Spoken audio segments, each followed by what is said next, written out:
This morning, a panel of top scientists updated the doomsday clock to show we may be closer to the end of the world. It largely factors in nuclear weapons. Last night, President Trump said having the nuclear codes is sobering and scary, but he is confident he will make the right decisions. Right after the oath of office, they give you the nuclear codes, the biscuit. Sobering moment? When they explain what it represents and the kind of destruction that you're talking about, it is a very sobering moment. Yes, it's very, very scary in a sense. Does it keep you up at night? No, but I have confidence that I'll do the right thing and the right job. But it's a very, very scary thing. We're talking about a metaphor. We're not literally minutes from the end of the world. Well, it is a metaphor, but we are literally minutes away from a nuclear exchange should someone press a button. The doomsday clock ticked 30 seconds closer to midnight, in part, the experts say, because it's President Donald Trump's finger on the button. Prior to taking office, he called for the U.S. to strengthen and expand its nuclear capability. Does the election of a new president who might be more hawkish, is that grounds for moving the clock? Those are the issues that the Science and Security Board take into consideration. We very rarely make a decision based on an individual. We've moved it for Republicans and Democrats, and most recently under a Democratic administration. There are some that are going to say all you're doing is creating panic at a time when there's a lot of uncertainty. Our goal isn't to create panic, but it is to say this is very serious, and there's things that we can do. And if we can have that conversation, that would be very productive. Scientists at the Salk Institute have created part pig, part human embryos. They use DNA editing tools to delete pig genes corresponding to certain organs like the heart. Then they injected human stem cells into the pig embryos, and the human cells fill the gaps. Researchers are getting better and better at growing these combined embryos, or chimeras. It's teaching them a lot about how our own cells develop and how different drugs work. And it's getting them closer to growing entire human organs for transplant. The human cells in the pig chimeras had started to develop into muscle and organs after 3 or 4 weeks. The researchers could have let it go on longer, but doing that might have had ethics and animal welfare implications that nobody really understands yet. Stem cells are a good choice for this research because they can grow into just about anything, including brain cells. There's a chance, even if it's a slim one, an animal that matures with human cells could end up with altered intelligence. If you have pigs with partly human brains, you would have animals that might actually have consciousness like a human. It might have human-type needs. We don't really know. This is one reason why the government doesn't give out funding for chimera research right now. But the potential value of the science is getting harder to ignore. The National Institutes of Health has said it might start up grants, along with extra layers of ethics reviews, as early as January 2017.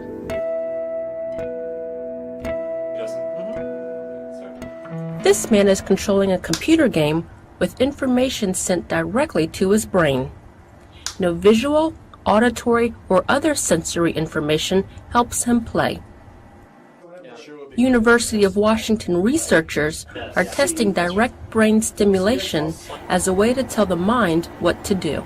The fundamental question that we were asking here was, is it possible to send information from artificial sensors or computer-created worlds directly into the brain such that the brain can start to understand that information and make use of it to solve a task? Using this device attached to the head, signals are sent directly to the brain, telling the gamer whether to move the character in a maze forward or down.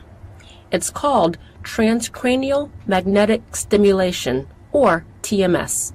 So if you look at virtual reality technologies today, we use goggles, headsets, and displays, but ultimately it's the brain that creates reality for us. And so you can look at in the future, the possibility that the experience of virtual reality could be much more richer if we can send much richer information into the brain directly. So for example, the sense of touch, maybe even the sense of smell or taste, which we cannot do today.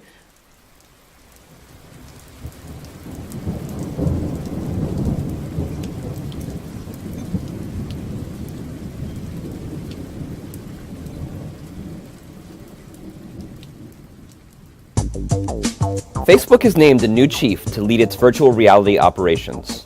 Mark Zuckerberg announced late Wednesday that Hugo Barra, a Brazilian native with experience in Silicon Valley and China, will take on what the CEO sees as a crucial mission for Facebook. Barra will be replacing Oculus chief executive Brendan Iribe. He stepped down from his post to run a division within the virtual reality company, which Facebook bought for more than $2 billion in 2014. Hi, I'm Hugo Barra, Director of Product Management with Google. Barra was head of Google's Android mobile operating system before moving to China. He became Vice President of International at Xiaomi. One of the first things that As an ambassador for the smartphone maker abroad, he helped Xiaomi to expand to become one of the top players in the fast-growing Indian smartphone market. Earlier this week, Barra announced plans to leave China and return to Silicon Valley. He will lead Facebook's efforts to bring virtual reality to smartphones.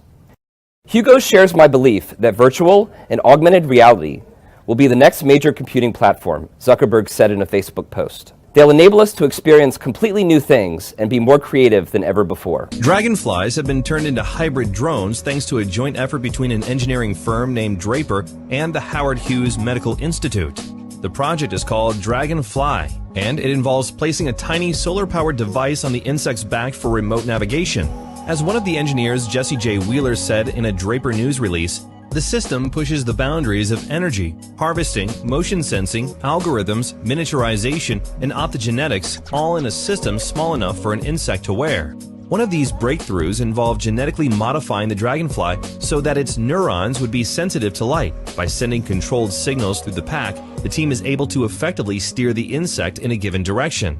The team hopes that one day these technologies could be used in a range of applications, including medical treatments and honeybee pollination. A powerful solar storm capable of knocking out the U.S. power grid could potentially cost the U.S. economy $41.5 billion per day, according to a new study.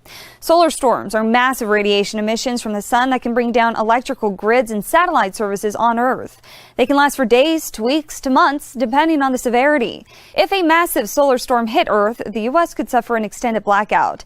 There is no way to tell when a solar storm may hit or how bad it might be, but a new study published by researchers at the University of Cambridge attempts to quantify just how bad a powerful solar storm could affect the U.S. economy. They found a powerful solar storm could knock out U.S. manufacturing and finance for almost a month, costing the U.S. economy almost $1 trillion total. Two far-right extremists who'd reportedly been plotting attacks against refugees and Jews have been detained in Germany. Authorities have warned there could be thousands of similar radical cells across the country, which are becoming more and more active. German media claims such movements are also turning increasingly militarized. Raids have been carried out nationwide, with police discovering weapons, ammunition and explosives.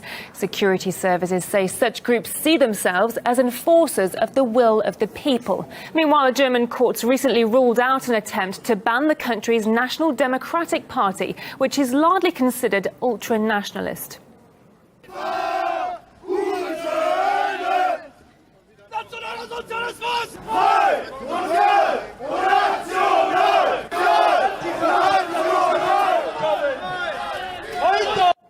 Despite being labelled by some as neo-Nazi, the court claimed there's not enough evidence to ban the party.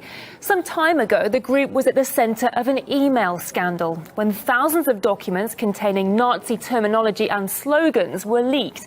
In its annual report, the German Interior Ministry claimed anti-refugee sentiment was one of the reasons behind a surge in far-right extremism in the country. In unusually strong criticism of Israel, Germany's foreign ministry expressed doubts yesterday on whether Israel is still committed to reaching a two-state solution after it approved the construction of 2,500 new homes in Judea and Samaria.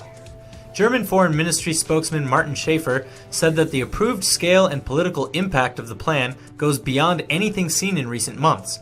Plus, pledges to further boost settlements in the future leads Germany to doubt whether the Israeli government remains committed, as it has repeatedly stated, to a two-state solution.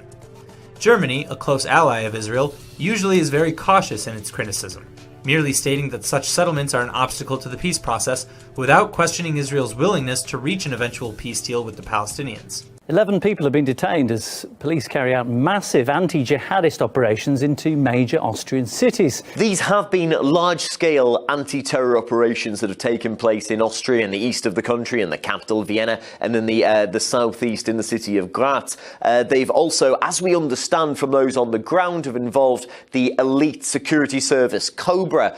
Around 800 officers have been involved, and as many as 12 people have been taken into custody. This all follows the arrest on Friday last week of a 17-year-old boy who's been named only as Lorenz K. Now, he's an Austrian citizen of Albanian heritage, and he has been arrested on suspicion of being involved, or at least having links to terrorist organisations. Now, the Austrian Interior Minister used this to give a statement in which he said that Austria, like many other countries in Europe, now had to face the reality that terrorism is on its doorstep. The suspect is an Austrian citizen with a migrant background. The case, just like the arrests of other suspects currently on trial, shows once again that Austria is not an island of the blessed. Austria, just like other countries around the world, has to face this terror situation. Deactivated firearms and weapons which shoot blanks, reconditioned to fire live rounds, were used to perpetrate the Paris attacks in November 2015. Which is why members of a European Parliament committee have voted in favour of changing EU law to force owners of these weapons to be registered and licensed.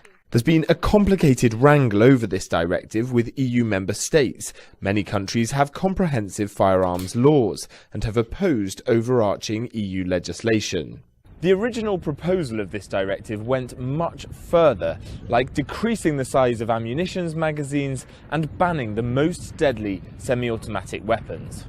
As many of the weapons used in terror attacks on European soil have been semi-automatics able to inflict maximum casualties, the decision not to ban them has been criticised. But some MEPs believe further weapons restrictions won't stop terrorism. The terrorism that we saw in 2015 and 2016 wouldn't have been prevented by another attack on honest citizens, because people who get hold of a weapon in a legal manner in their country are not the people who are going to commit a terrorist act. The change of US policy seems to be in the making, as President Donald Trump orders the development of safe zones in Syria for refugees fleeing war. I'll absolutely do safe zones in Syria for the people. I think that Europe has made a tremendous mistake by allowing these millions of people to go into Germany and various other countries. And all you have to do is take a look. It's a disaster what's happening over there. We cannot forget about you. We will not cower to fear. We are Americans just like you. This is what democracy looks like. This is what democracy looks like. This is what America looks like. This is what America looks like. No fear. Immigrants are welcome here. No hate. No fear. Immigrants are welcome. Whenever you see a government that is lawless, you've got an obligation and a duty to do what? Resist. Resist. Resist.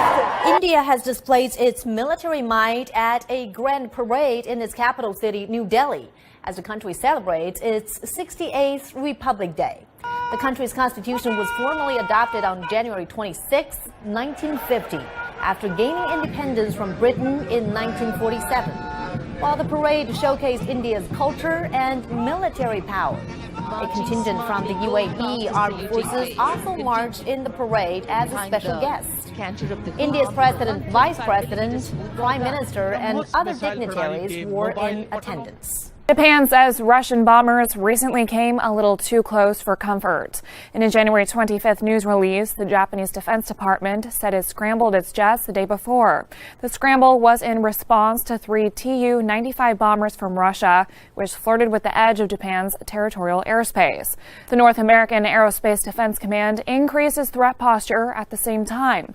However, when speaking to Voice of America, spokesperson Ashley Peck refused to confirm or deny that the increased threat posture last year had to do with, quote, operational security reasons. Russia doesn't seem to like its sole aircraft carrier being called a ship of shame. UK Defense Secretary Michael Fallon called the Admiral Kuznetsov a ship of shame on Wednesday, January 25th. As he spoke, the British Royal Navy escorted the Russian aircraft carrier through the English Channel. The vessel was on its way back from Syria, where it had helped the Syrian government fight against rebels and extremists. The deployment was the ship's first, despite being a part of the Russian fleet since the 80s. The civil war in that country has lasted nearly 6 years. But after the government successfully reclaimed Aleppo, Russia decided to bring its aircraft carrier home. The UK carefully monitored the vessel's course, which came close to British shores. Russia took offense to Secretary Fallon's remarks. The Russian Defense Ministry said, quote, the Russian combat ships do not need escort services. The raging war between the new U.S. administration and the media has been stepped up a gear, with Trump's team saying it will hold the press to account. As you know, I have a running war with the media. They are among the most dishonest human beings on earth. If there ever were rules in an administration's relationship with the media, with Trump in the White House, they're out the window. This administration makes it clear it's ready to fight. There's been a lot of talk in the media about the responsibility to hold Donald Trump accountable. And I'm here to tell you that it goes two ways.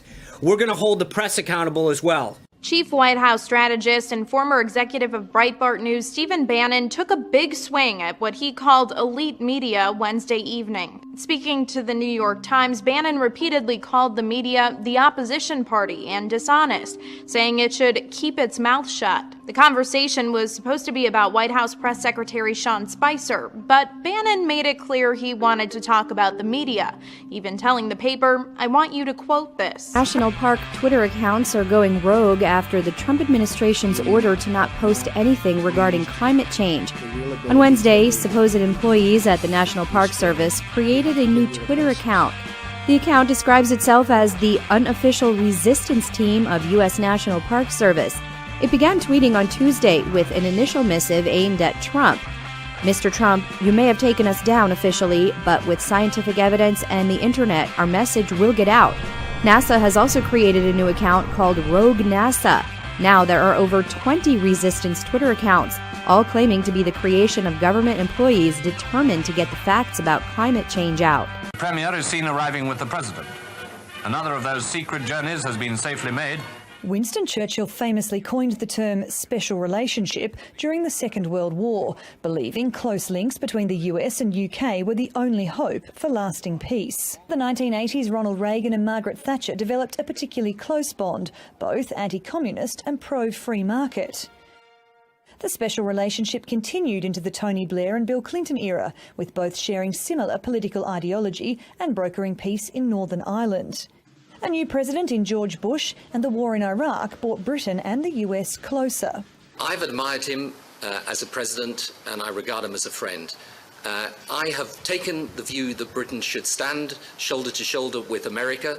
As the Obama administration began, the special relationship appeared to be blossoming, but relations cooled. Our focus is in negotiating with a big bloc, the European Union, to get a trade agreement done. And UK is going to be in the back of the queue. Donald Trump choosing to meet Theresa May before any other foreign leader could be a positive sign for the special relationship. I'm pleased that I am able to meet President Trump so early in his administration. That is a sign of the strength of the special relationship between the United Kingdom and the United States of America, a special relationship on which he and I intend to build. But can I also say to the Leader of the Opposition, I am not afraid to speak frankly to a President of the United States. I am able to do that because we have that special relationship. Well, British Prime Minister Theresa May expected to speak as well at the GOP gathering today in Philadelphia as we await the president's remarks around noon Eastern time. She meets with Mr. Trump tomorrow at the White House, the first foreign leader to visit during his presidency and also, of course, during his first week. This comes as the UK reports some growth in the past quarter despite the news of the Brexit that will take place. And Prime Minister May is expected to tell Republicans the US and the UK can lead the world together. A senior Palestinian official source told the Times of Israel newspaper that Washington just quietly informed the Palestinian Authority that the Trump administration is freezing the financial aid package for the immediate future. According to the source, the State Department has been charged with reviewing the payment and might be making some adjustments to make sure it conforms with the priorities of the new White House. By ordering the funds released right before his successor was sworn in, Obama overrode Congress, which initially approved the expenditure 2 years ago, but later suspended it in a punitive measure against unilateral Palestinian moves to seek statehood. Representative Kay Granger of Texas, who sits on the House Appropriations Committee, voiced anger that Obama defied congressional oversight. Oversight that she says was trying to ensure no American taxpayer dollars will be spent by the Palestinians until very strict conditions are met. Aside from that money, though, the Palestinians still received at least $250 million in other funding from the United States government during Obama's last year in office. President Donald Trump is reportedly planning an executive order to cut all funding to the UN agencies that recognize the Palestinian Authority, or PLO, as a full member. The New York Times reported that the administration is planning to create a committee tasked with reviewing U.S. aid to the international bodies and programs. The order specifically calls for a review of aid to the UN peacekeeping efforts. Washington funds roughly 22% of the UN's overall annual budget. The draft order also calls for terminating funding for any organization that is, quote, controlled or substantially influenced by any state that sponsors terrorism, end quote. Trump wrote on Twitter last month that the UN had become, quote, just a club for people to get together, talk, and have a good time, end quote. During his campaign, the president called for the U.S. to pull out of international organizations.